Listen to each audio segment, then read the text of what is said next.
लेकिन एक अहम खबर बता दूं, पाकिस्तान के गृहमंत्री शेख रशीद, जहरीले बोल शेख रशीद के, भारतीय कर्मचारियों को हटाने पर उगला जहर, भारत के पास भागने के अलावा कोई रास्ता नहीं। यह असल में उसने बयान इस बात पर दिया, हालांकि खुद शेख रशीद को पाकिस्तान में कितनी गंभीरता से लिया जाता है यह बात जुदा, लेकिन क्योंकि भारत ने अपने अधिकारियों को वापस बुलाया है वहां के हालात देखते हुए, तो इस पर कहा कि भागने के अलावा कोई चारा नहीं था। शेख रशीद का इशारों में बड़ा दावा, अफगानिस्तान में जिसकी भी सरकार हो पाकिस्तान समर्थन करेगा। ये वही हैं जो छटाक और पाव भर के बम की बात करते हैं और आज कह रहे हैं कि हिंदुस्तान की जग हसाई हुई है। इनको इनके देश में कई लोग और जो पाकिस्तान से जुड़ने वाले कई हमारे मेहमान होते हैं वो कहते हैं कि उनको तो हम नहीं लेते गंभीरता से आप उनकी बातें। खैर, आप यहां देखिए, आतंकियों का अड्डा बनने वाला ये किसने कहा है? विलियम बर्न्स ने, जो CIA के डायरेक्टर हैं, उनकी ये चेतावनी है कि आतंकियों का अड्डा बनने वाला अफगानिस्तान। अलकायदा ISIS यहां पर मजबूत होंगे, खुफिया सूचना मिलनी यहां से बंद हो जाएगी जैसे जैसे तालिबान का कब्जा यहां पर बढ़ता जाएगा। लॉयड ऑस्टिन, रक्षा मंत्री अमेरिका, वो क्या चेतावनी दे रहे हैं? देखिए, 2 साल में अलकायदा मजबूत होगा, इस्लामिक स्टेट भी खुद को खड़ा कर देगा। लॉयड ऑस्टिन चेतावनी दे रहे हैं, पाकिस्तान बनाएगा जिहादी अड्डा। श्याम सरन साहब जो पूर्व विदेश सचिव हैं वो कह रहे हैं भारत के कि पाकिस्तान बनाएगा यहां जिहादी अड्डा, भारत को निशाना बनाएगा पाकिस्तान, अफगानिस्तान में ट्रेनिंग हुआ करेगी, आतंकवादी संगठन फिर से सिर उठाएंगे, तालिबान भरोसे आतंकवाद चरम पर होगा, ये श्याम सरन साहब भी कह रहे हैं। आपने देखा कि अमेरिका के विदेश मंत्री ने क्या कहा और ये चेतावनी हिंदुस्तान के लोग भी दे रहे हैं। पहला अनुमान यह है, अब अफगानिस्तान में होगा क्या? 3 रास्ते नजर आ रहे हैं, खैर एक्सपर्ट्स बताएंगे कि इसके अलावा भी कुछ है क्या।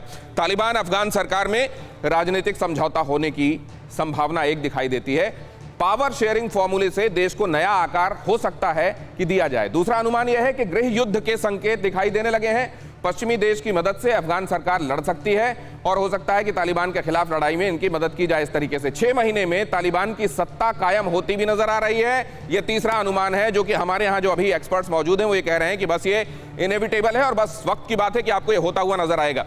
तो सबसे पहले ये कि क्या वाकई अब अफगानिस्तान में दुनिया भर के आतंकवादियों को पनाह मिलेगी और इस तरीके से अफगानिस्तान पूरी दुनिया के लिए जिंदा बॉम्ब हो जाएगा क्या? विवेक काटजू साहब,